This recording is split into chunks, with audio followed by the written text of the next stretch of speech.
get the same thing. I'll be in a meeting and someone will say, do you think this is a good story? Like they want that validation from me. And I'm like, you have to believe it.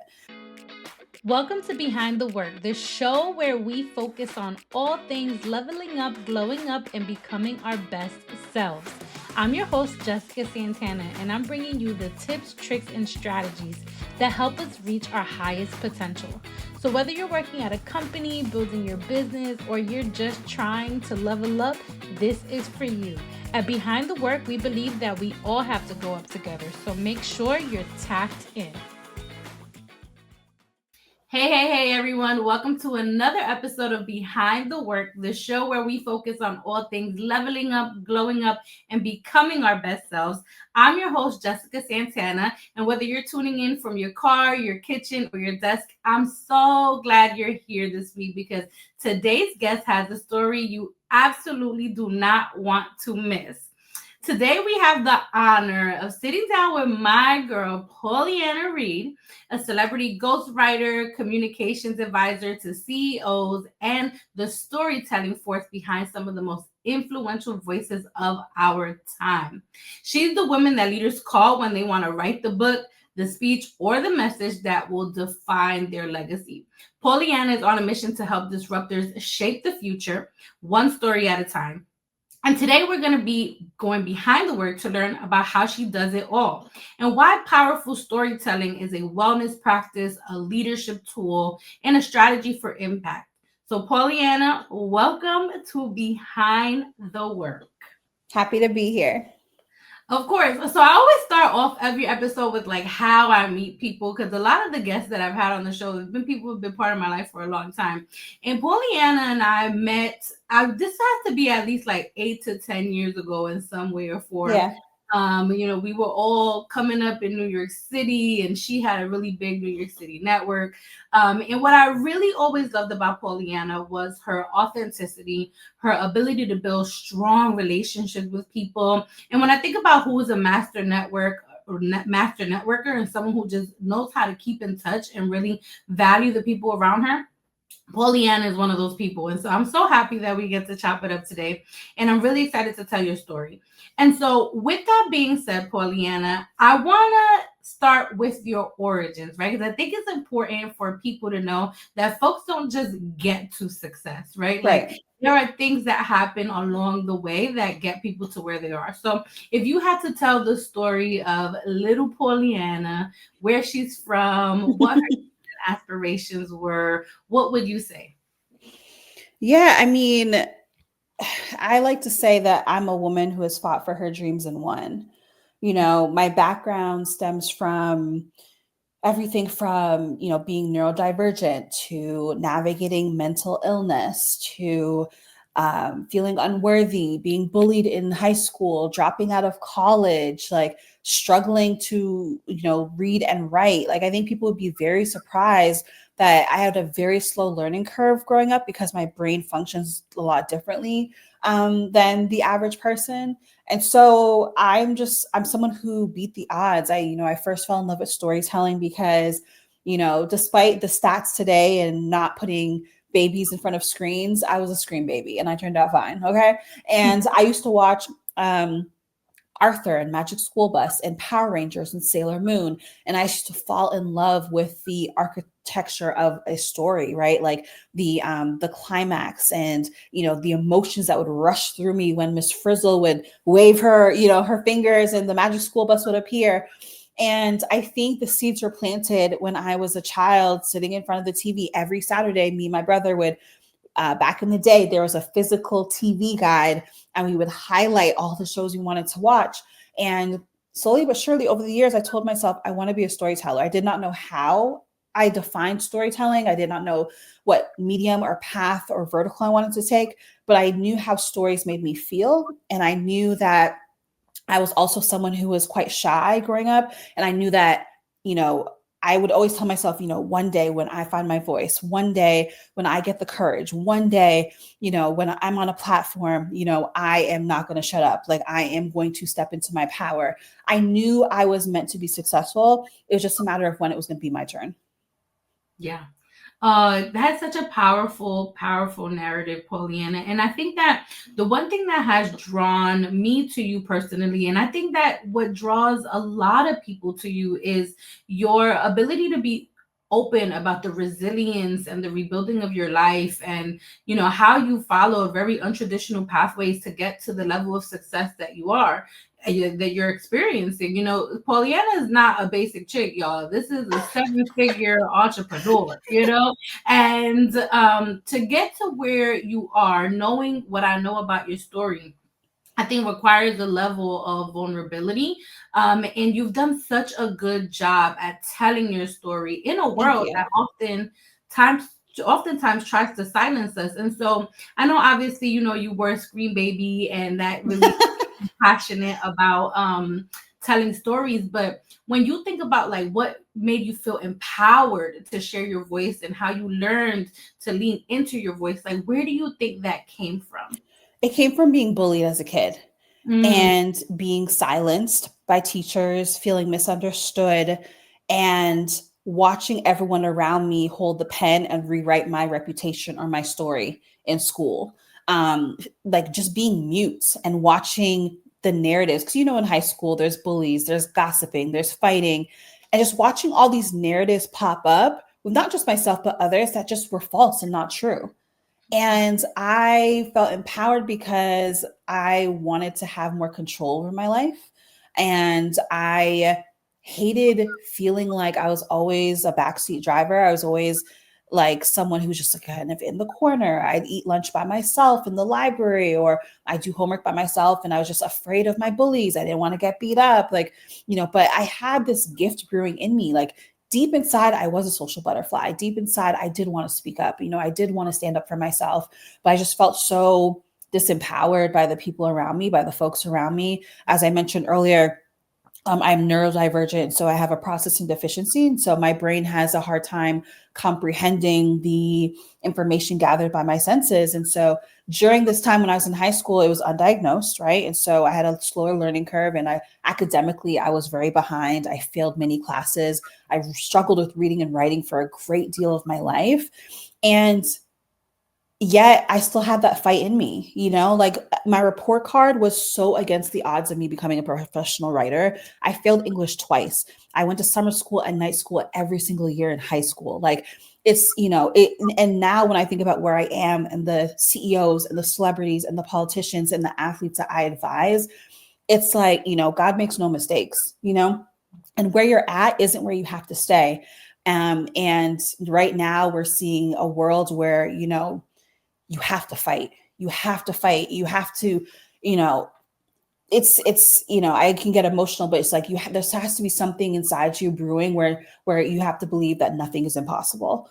And so yeah, it took that belief in myself to just know that I could do it, even though every adult in my life told me I would never make a living from my art, told me I would never make a living as a writer, told me that I should play it safe, that I should get a cubicle job, and which I did. I did have a 10-year season of being in corporate. But I fought for it. That's it. I fought for it. Also, I will say this last part. I struggled with mental illness for a great deal of my life. I've been managing it for many decades, but I also feel like when you've hit rock bottom, there's nowhere else to go but up. And so I did hit my rock bottom during my college years. And I do feel like I was given a second chance. And so I've spent the rest of my life proving to God why that second chance was worth it. mm, that is such a testimony, Pollyanna. And when I think about your story, and I think about what you've built for yourself, I think it is such a evidence base for people who really see see an opportunity for them to choose themselves every single day. There were many moments, based on what I know about your story, where you could have just been like, "Yo, I'm done." You know what I'm Oh saying? yeah, I mean, any one of us who are Black women, women of color, men included, we could all default to being a statistic, right? But I did not want to be, And also, too, I think for those of us who are entrepreneurial and go-getters today, like yourself, again, being a screen baby, like I also would watch documentaries. Like I had examples of success around me. I didn't know them personally, but I also feel like you don't need to like touch your mentors, right? Mentors could be anyone around the world. Don't need to know you exist. So I would just pay attention, right? I knew if there was a blueprint, and this is why it's so important for leaders, especially women. I encourage them to tell their stories because you don't know who's watching, and you don't know who you're influencing and who you are. You're changing like the lives of future generations, and so I would see other people doing their thing and I'm like, yo, like I want some of that and I want some of that. And I love her confidence and I love her style. Shit, that girl's fly. Like, and I aspire to become her. Yeah. Yeah, no, for sure. Pauleanna, I remember many years ago, you and I sitting together in my office in New York City, and you were like, Jessica, you need to tell your story. Jessica, you need to write. Yeah. I annoy all my friends. Yeah. Yeah. But the thing is that, let me tell you, like, even though you might have seen that as like you annoying me, it actually got me thinking a lot about why I wasn't telling my story at that time.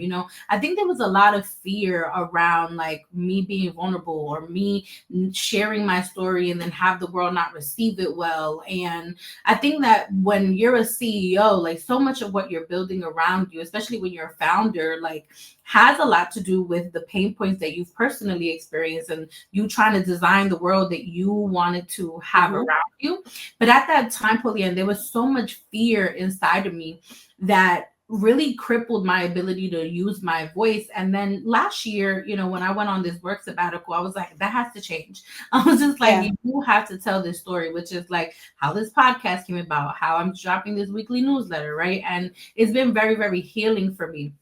And I think in your work, you've been working with high profile leaders and celebrities and CEOs. And you've decided to go into the work of ghostwriting as your lane to help, these leaders actually elevate their stories. So what made you want to write for people who are shaping culture and the future? Because you're a very talented person. You could be doing anything, right? Why ghostwriting and why help people tell their stories?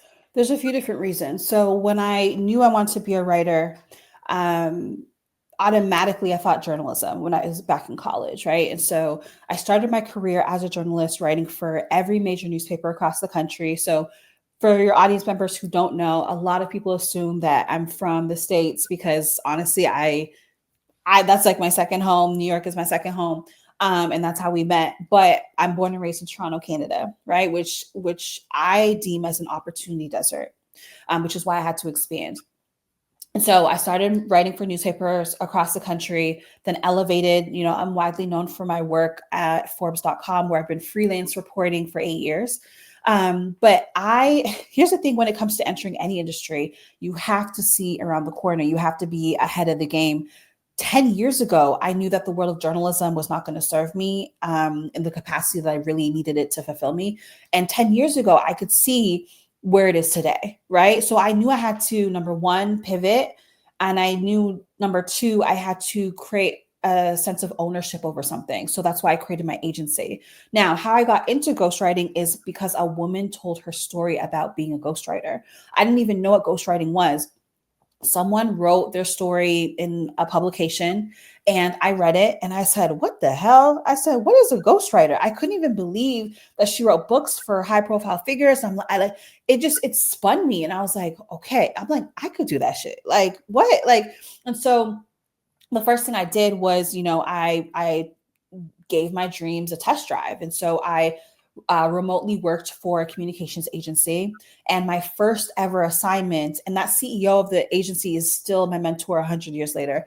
And that first ever assignment was to ghostwrite a speech for one of the most renowned supermodels in the world, for one of the biggest stages in the world. And I nailed it. And the team had no edits. And that was evidence to me. I'm like, okay, I might have something here. The second reason I want to say is because cancel culture erupted many years ago, and I got angry. And a lot of our passions, they fuel us because we're solving a problem. And cancel culture erupted, and I would always ask myself, who is advising these people? Like, how did we end up here? Like, I would get so pissed off because of silly conversations that were happening publicly and mistakes and tweets. And I wanted a seat at the table. I wanted a seat at the table. I wanted to come in with a fresh perspective. I had thoughts and opinions about what was going on in the world, in pop culture, et cetera, in business. And ghostwriting did that for me. And the last thing I'll say is just creating a pathway for Black and Brown women to consider this as a viable career option. There's not a lot of us. I am someone who's very well known in this space as a Black woman, but there's not a lot of us. There's a handful of us, and I probably know all of them.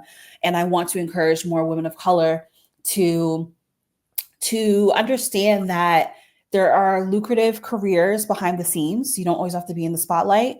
But this is also a profession where you can leverage your brilliance, right? So when someone hires me, they're not just hiring a talented writer, right? They're working with someone who's a confidant in human diary, a brand architect, a structural thinker, someone who can decode ideas, a woman who has a proven track record of navigating cultural, societal, and generational sensitivities. And, clients really lean on me for communication strategies and storytelling frameworks. And so I pride myself on really knowing my shit. And I want to influence people in positions of power. I want them to question, what are they standing on? What are they fighting for? What conversations you want to contribute to? And so my team, over the years, we've solidified our place in this field.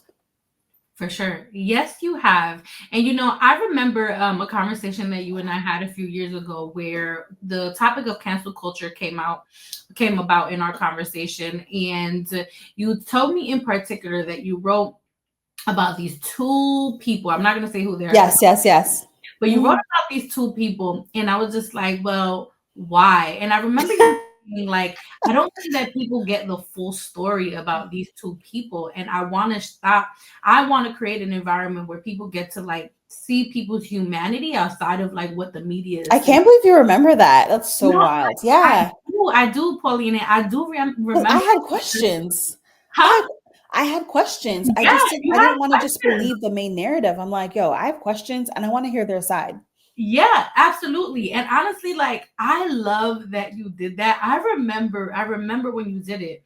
I remember people were just like, well, like, okay, this is great. I didn't even know things about these two individuals. And I'm just like, yeah, because Pauleanna is out here doing the real work of uncovering people's humanities, right? Outside of like, what it looks like to be affiliated with things that might not be cool, right? Or things that make people uncomfortable, but you actually did the work to go behind the scenes.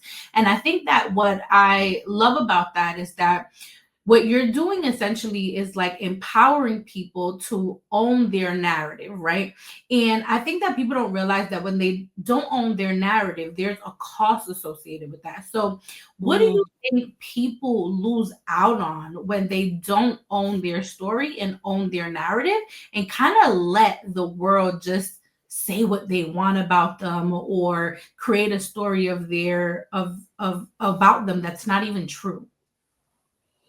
Here's the thing when it comes to storytelling. So essentially I think what you're asking me is like, also, how do we take the ick out of storytelling? Right. Because a lot of people just opt out. They're like, listen, like I don't have time. I don't know how it'll benefit me. I'm scared, like all of these excuses.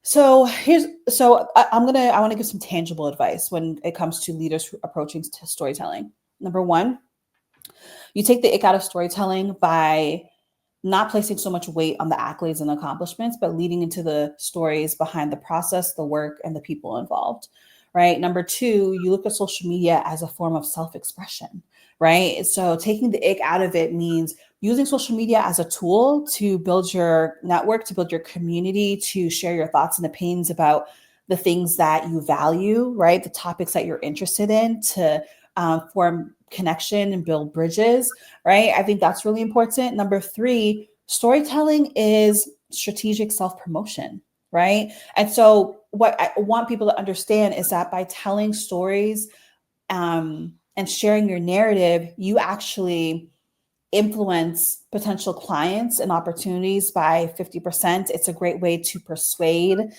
individual. Like you have to think of it as, so number one, let me say this. I think every woman needs to master the art of marketing herself, and storytelling is a great way of doing that. But number two, when you think about your business objectives, right, whether that's landing clients, corporate deals, partnerships, etc., a lot of times it's not necessarily about the awards and accomplishments. They want to know who the heck are they working with, right? And so I think we ought to lean into a place of openness and vulnerability, and just understanding that at the end of the day, there's a human on the other side of that title. I was in a pitch meeting with the NBA many, many years ago. Had this beautiful deck, this effortless delivery. I'm so proud of myself. And at the end of my presentation, the executive said, that was really great, but tell me something about you that's not on your deck. And I was a little bit flabbergasted because I was like, girl, what are you talking about? And it just taught me that, like, you can tailor parts of your story to meet the needs of the individuals you're talking to, right? Like, meet the needs of the prospect. And you can use storytelling as a way to build credibility, right? So it doesn't necessarily mean harping on the sad parts of your narrative, right? But it does mean, what have you earned the right to talk about, and how have you taken the path from point A to point B? So I think that's really important. And share your lived experience. So that's how I double down. Like, so I don't get bogged down with like what's trending right now. What should I like? I talk about my lived experience because no one can duplicate that. And it's what I know to be true. So that's that's a high level of how I approach it. Yeah, absolutely. And I think with ghostwriting, you are required to step into someone else's voice and truth. And I think that for you to be able to do that, it requires you to build trust with that individual. In your years of experience, like, what do you think stands in the way of leaders not being able to open up fast enough, or open up in general, that also makes it hard on you as a writer to tell their stories? Like, what do you think those blockages are? Um, so one thing I always tell leaders is to assess their proximity to a topic, right? I don't think every leader needs to talk on everything. The other thing I will say is fear of consequences, right? And that's what, and when it comes to storytelling as a leader, you really have to know yourself, right? That's why I ask these key questions, like, what do you want to fight for? What are you standing on? What are your morals and values? What conversations do you want to contribute to? And we go through like a very thorough evaluation and assessment, in which in the end I produce a communication strategy to build out their audiences and their content pillars and their key messaging, etc. It's a very thorough document. And so I think that's important too. Like, most people just they don't even know themselves, so how can they speak to the people, right? um and then I'll say, just like, fearful of social media as a whole. Like, how do I navigate it, and what is the ROI? I think, like, obviously, like, data driven leaders say, like, there has to be an ROI.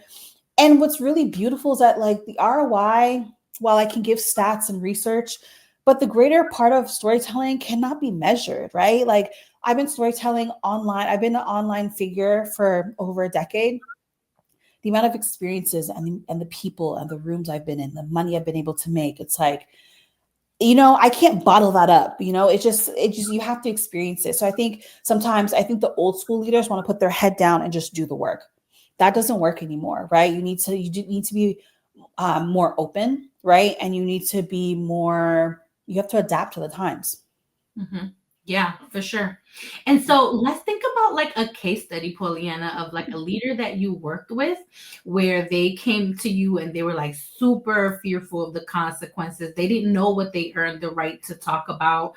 And at the end of it, like, what would you say was the outcome of them going through the process with you? Like, what can we say about like how they're now owning their narratives? Because I think for people, like, sometimes they need to see like case studies of like, listen, Mhm. this is what you get when you actually do this. It doesn't matter where you start, it just matters that you do start, and this is what you ultimately can become. Okay, so I mean, there's a few different instances that I can share. We can talk about the civil unrest, when George Floyd unfortunately passed. We can talk about the recent assassination with Charles. Is that his name? We can talk about, I mean, there's so many moments that have risen in which leaders call my office and they don't know whether or not they should say something publicly, whether or not they should say something internally, and how to deliver this message, right? We could also talk about moments of opportunity when leaders have to um, give a commencement speech. Commencement season is very busy for us, right? How do I speak to the next generation? What parts of my story do I share? What advice can I give them that they haven't really heard before? I have a lot of leaders who want to craft their memoirs, right? And want to memorialize their legacy. And I love those when they, when I have like a someone who's in their 60s, 70s, 80s, and they've been there, done that, and they want to write about their story, right? Like, I mean, the case studies are endless, but I would say this, it's like I find joy in the process, because the process is when my clients really come alive, right? When they come to me, not all of them know exactly what they want to do, say, what they need to learn. In fact, some of them come to me thinking they need one thing, and then I'm like, actually, we need to work on this. But the question that I always get, and what's so interesting, because Oprah says the same thing, she's interviewed thousands of people, and she says at the end of every interview, someone whispers to her, "Did I do okay? Like, was that okay?" I get the same thing. I'll be in a meeting, and someone will say, "Do you think this is a good story?" Like they want that validation from me, and I'm like, "You have to believe it, right? You have to be like Nike and Google. We didn't like they've created their story arc, right? And we only know what they've, the narrative that they've shown us. I'm like, you have to believe it before, like, I'm not gonna co-sign that. Like, you have to believe it, whether or not I like it. And so I would say the biggest ROI is honestly, so there's internal success and external success, right? Obviously, the external success is the metrics, but the internal success and the internal healing and the growth and the confidence and the ability to be open-minded and create conversation and foster community, like that's what I really love to see. Like it's they come to me in one manner, and through the work with my team they become an entirely different person. And that's really important to me, because you know what, I work for the good guys and I've worked for some bad guys too. And so, at some point I feel like someone has to step in, like, and not be a yes man. And that's not me. Like, I push against the grain, I ask the questions, I challenge, and that's really important to me. Yeah. Oh, yeah, for sure. And you know what? I think the thing that you said just now that really resonated with me is that folks actually have to believe that their stories are good stories. And they have to actually have the mental models to say, I have a story worth telling. And I think sometimes I don't know, even me, like there was a lot of fear consequences that I had. I was just like, well, like, is my story, a good story? Like, there are a lot of brown girls from Brooklyn that like are on the path to trying to become something in leadership. Mhm. Does that actually matter? And then I realized, like, yeah, it actually does, because It does. while there are tons of us that are trying to do that, not everyone gets there, right? And I think by default of us actually like leaning into these things, we give more permission to people to say like, hey, I'm empowered to do this. I feel like I can do this too. And so the question I have for you, Pauleanna, is like, obviously there's great privilege in telling these stories and listening to people and really understanding their journey. And on the Mhm. flip side, when people are telling their stories, you're also obtaining a lot of their energies, right? Like Yeah. you have Yeah. you have to like curate an environment where they're safe, but that also is an emotional Mhm. toll for the writer, especially if folks get to the point of vulnerability where they're sharing Yeah. things that are deeply personal. So, as Mhm. a writer, what do you think have been like the guardrails and the wellness practices that you've put up for yourself that have Mhm. allowed you to create safe spaces for other people, but also making sure that you're maintaining your own sense of peace in these processes too? That's such a great question. So before every meeting, I pray, right? I am a Jesus girl. Um, and I really ask God to bless me with the right words to say, with the right energy to bring to the table. to be mindful of emotions and feelings. And, I have to come with the right energy. I think that's first and foremost. The other thing is, I remember I had this client, she's a very major player in the world of cybersecurity. And she was smoking a spliff, and we were off the clock. She was smoking a spliff, and she's like, "Listen, if I'm gonna spill my guts, I'm gonna need you to spill yours." And she's like, "Tell me about yourself." I was like, "Girl, what?" But there has to be mutual transparency. That's a big part of my role, and so that's also why I double down on storytelling, because when I get into meetings with prospects, right, and they've reached out, I would say 9 times out of 10, before we even start the conversation, the sales call, like they've already bought in. And the feedback that I get is, I got lost in your content, which is a good thing, right? Whether they go to YouTube or Instagram or Threads or wherever, LinkedIn, like they can find me, right? And they can go down a rabbit hole of several years of content and storytelling. And so, like I said, narrative, building out a narrative can help persuade a potential client up to 50% over data driven presentations, right? And so, yeah, I would say praying, bringing the right energy, mutual transparency, and giving them that vote of reassurance that you matter, your story matters. And what I do love is that not everybody is trying to write their story to become a New York Times bestseller, to reach a certain pinnacle of like external success. I have many clients who come to me and want to work on storytelling projects for their families and their legacies. Actually, my some of my favorite clients are older, let's say mature executives who are retired and they're in their 70s, 80s, and they want to write a book for their grandchildren, right? Or, they are, it's just, yeah, I like legacy projects equally as I love, the external successful projects. Yeah, for sure. Oh, that's so beautiful. I mean, it makes me wonder, like, do I actually, in my 70s and 80s, do I want to write a book just for my grandchildren? Actually, didn't. That's not even something I've ever considered. So, okay, so then, with I love the process, the praying, the mutual, commitment to transparency. Like all of these feel like such an important part of the writing process for Yeah. Oh, people. I forgot to mention therapy. I forgot to mention therapy is like I mean, it's always been a big part of my life, but especially with the nature of my role and especially with the agency that I run, because I do employ people and we all go through these ebbs and flows of like these major news headlines and whatnot. We have a team therapist at the agency who we work with. And then I also have my personal therapist, which I think every founder and entrepreneur needs to talk to a therapist, not a coach, not an executive coach, whatever, like a therapist where you can cry, vent, talk to, get feedback. That is like, I don't want to, yeah, like invite the requisite professionals into your circle to help get you through those hard moments in your business.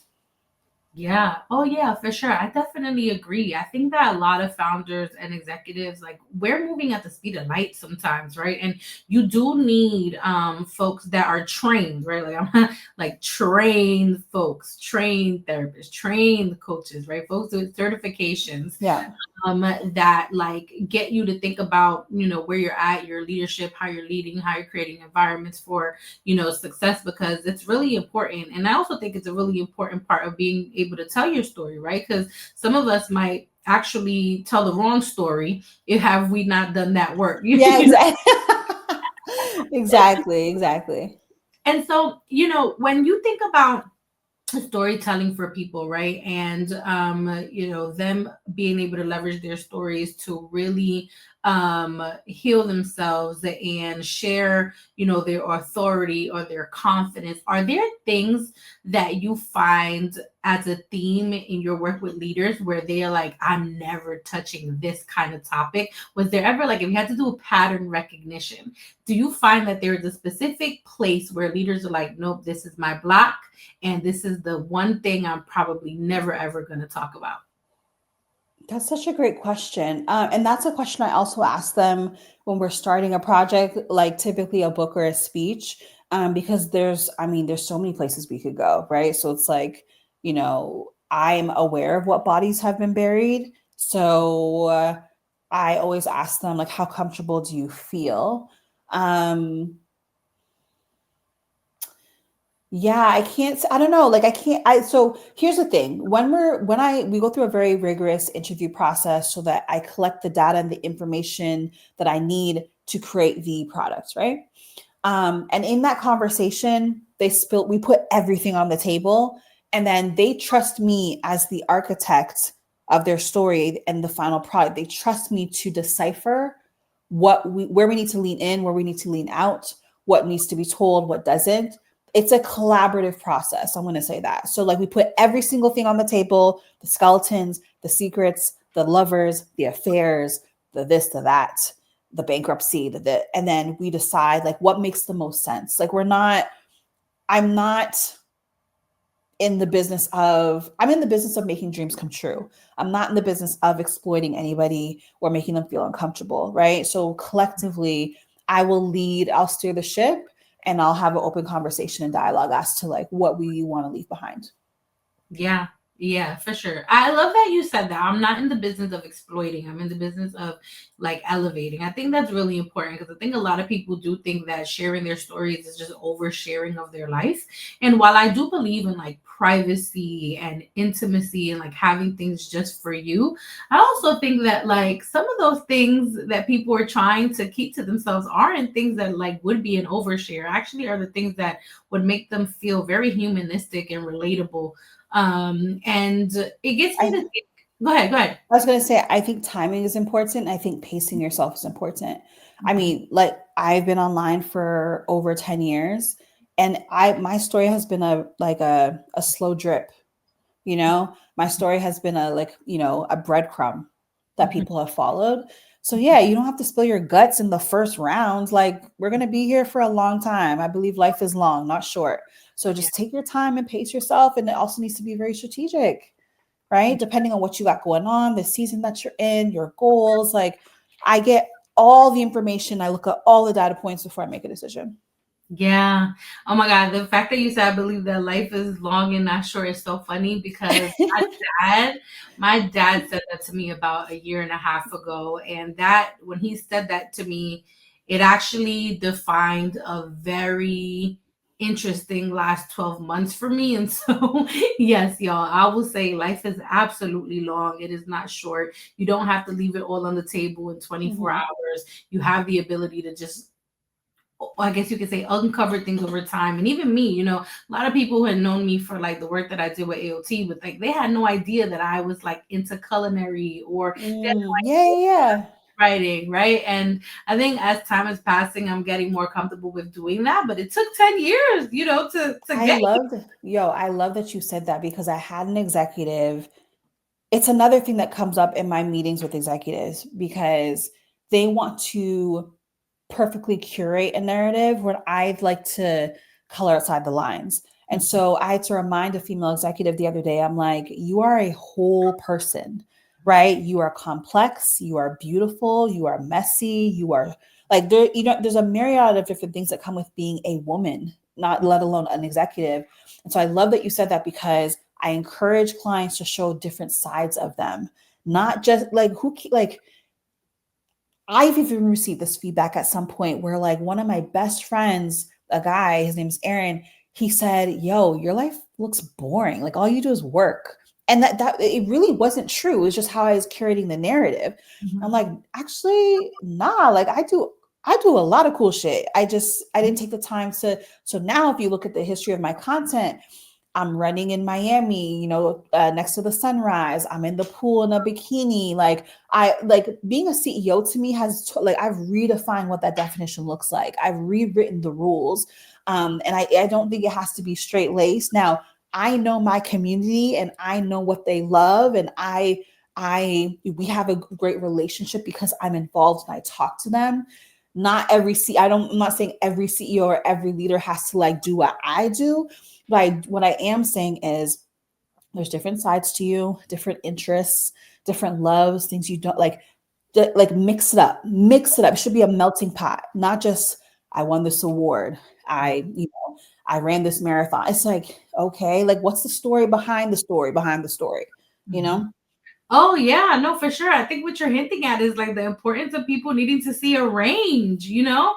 Like Oh, I was the queen of posting wins. It was like, got this, did this, here, here. But it was just like, all right, at some point I was just like boring myself. Just like, girl, like post that food content. You know what I'm saying? And so yeah. and I think once I started doing that, people actually reached out and said to me, like, oh wow, Jess, like I've really been seeing the growth. I've really been seeing the changes. And in my head, I'm just like, what are you talking about? Like, this is actually like this is not new. This Like is I'm your not life. Yeah. actual life. But I realized like people didn't know. And in a world where branding and marketing is part of like business culture now, right? Whether people Yeah.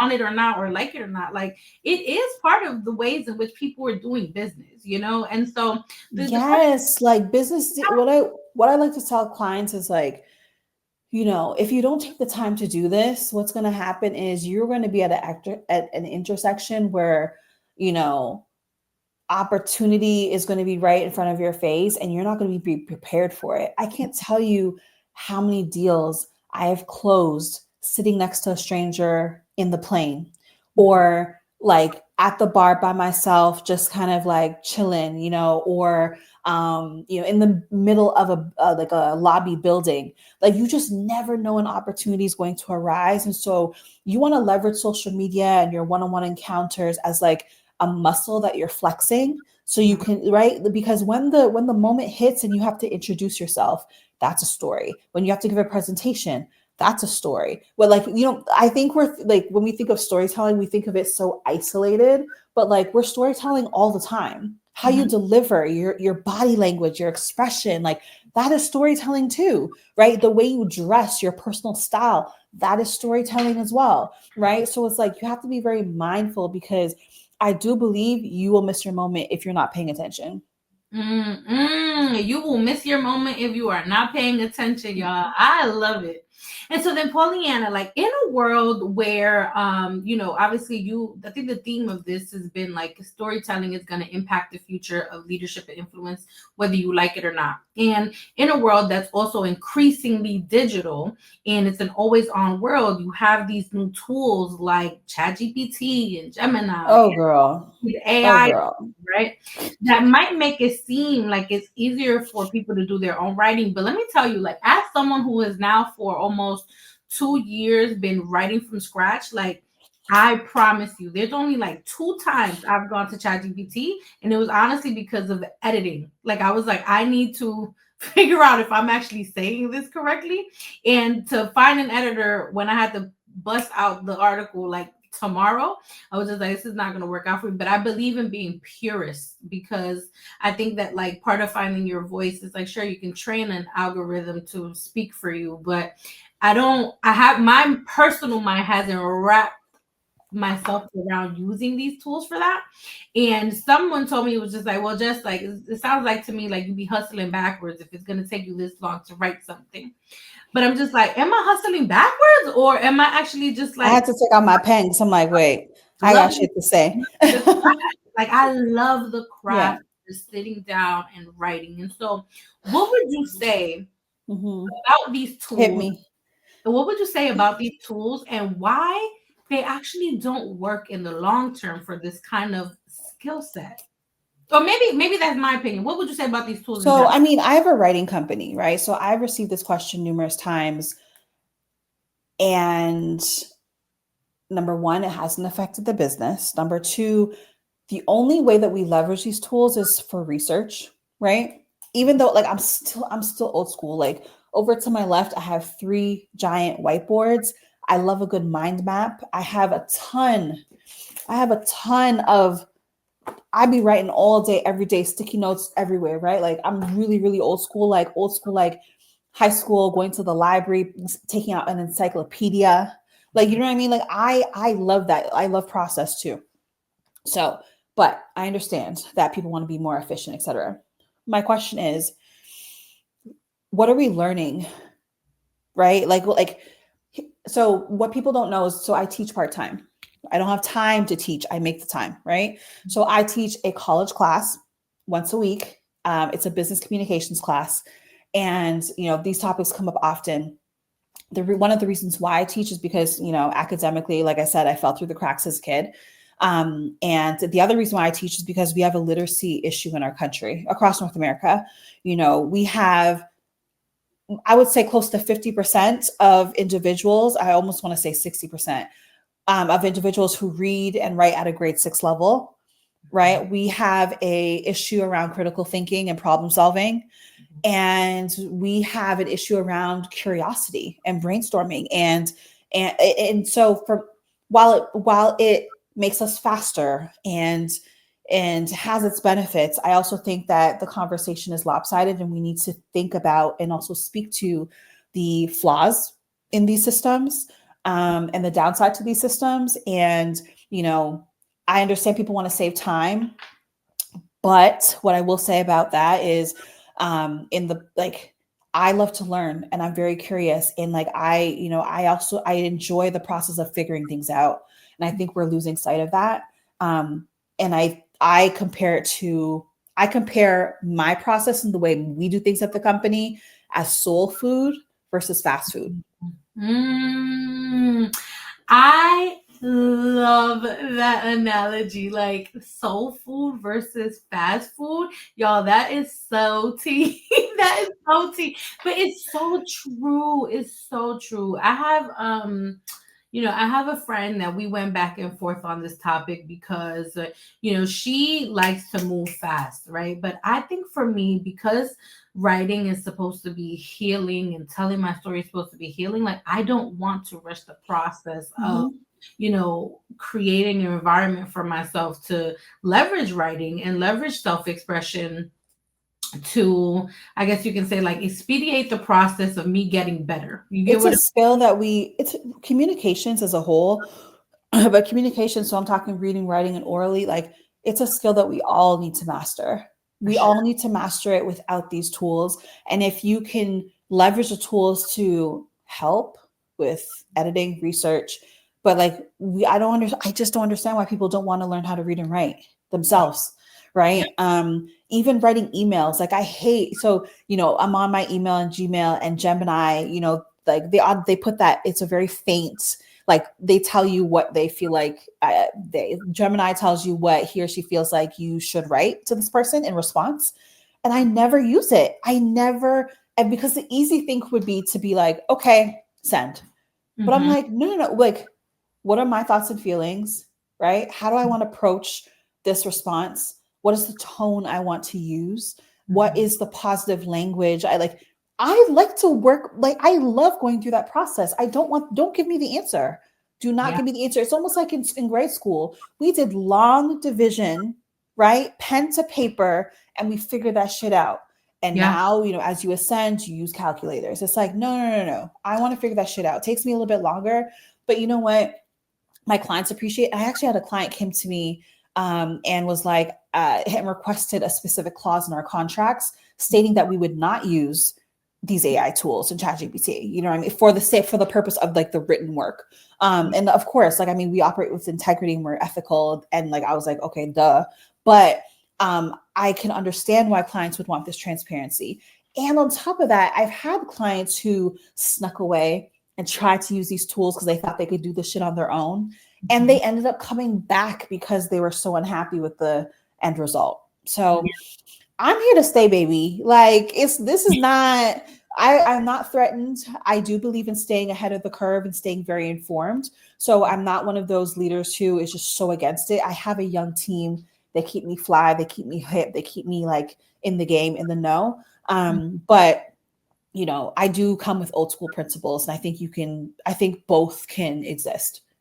Oh, yeah. No, for sure. I think that like I think the idea that so in my mind, right, Pauline, because I go back to the history of literacy in our country. And obviously you're in Canada, and so I don't really know the history of Canada. So I'm not. I mean, it's across North America. The stats are very similar. Yeah. Yeah, I think about like there was a world. I think people need to know there was a world where like we couldn't read and write, right? And I think that We weren't allowed to. we're not allowed Yeah. to read and write and Mhm.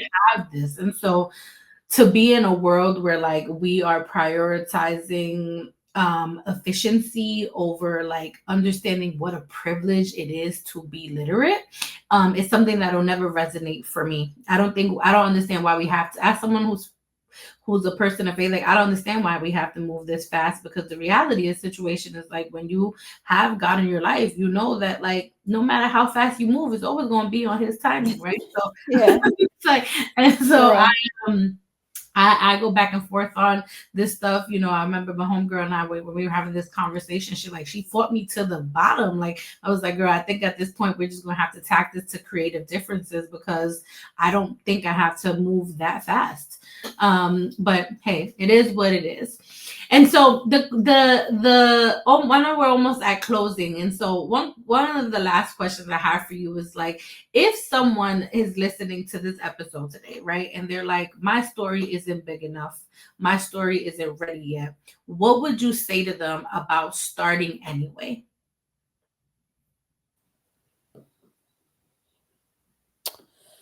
What would I say to them about starting anyway? Start at your dinner table. Storytelling does not need to be